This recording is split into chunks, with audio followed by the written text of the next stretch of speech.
Alignment के entities पे label लगाना सीखेंगे। इस चैनल का मकसद आपके प्रोफेशनल लाइफ को इम्प्रूव करना है और आपके आने वाली मुश्किलातों को आसानी में तब्दील करना है। हमारी टीम का हिस्सा बनने के लिए आपका शुक्रिया।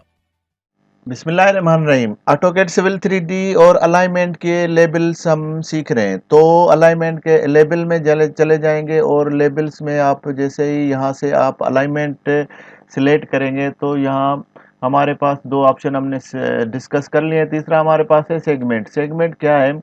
ये एक सेगमेंट है। एक्चुअली यहाँ से एक जो स्ट्रेट पोर्शन है वो मुझे मालूम नहीं कि इसकी कितनी लेंथ है और ये कर्व की कितनी लेंथ है और फिर दूसरे कर्व तक पहुंचने के लिए कितनी लेंथ है।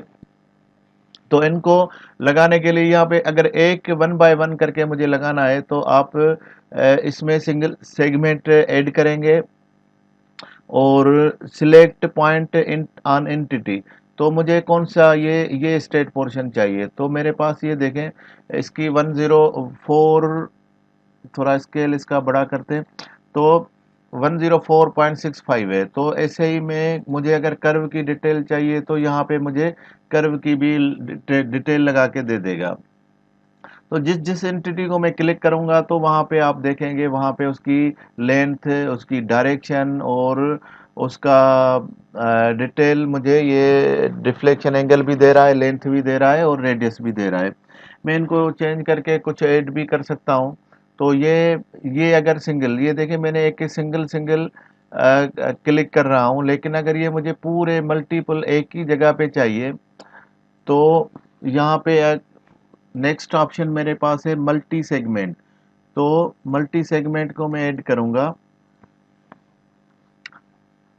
और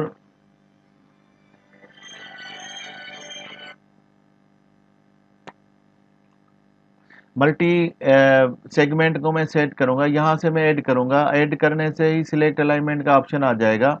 जैसे ही मैं सिलेक्ट अलाइनमेंट किया तो मेरे पास देखें ये पूरे सेगमेंट के पूरे जितनी भी पूरी अलाइनमेंट है मेरे पास, कितने भी किलोमीटर हो, तो वो पूरे अलाइनमेंट पे मुझे उसकी डिटेल ऑन द ड्राइंग मुझे लगा के दे देगा, मौजूद होता है। तो ये है अलाइनमेंट के लेबल्स जो हमने थोड़े से डिस्कस किए हैं डिटेल में। अगर आपको कोई डिस्कस करना है, कोई कंफ्यूजन है तो आप कमेंट्स करेंगे तो उस हिसाब से फिर हम उस पर एक सेगमेंट बना लेंगे। इस चैनल का मकसद आपके प्रोफेशनल लाइफ को इम्प्रूव करना।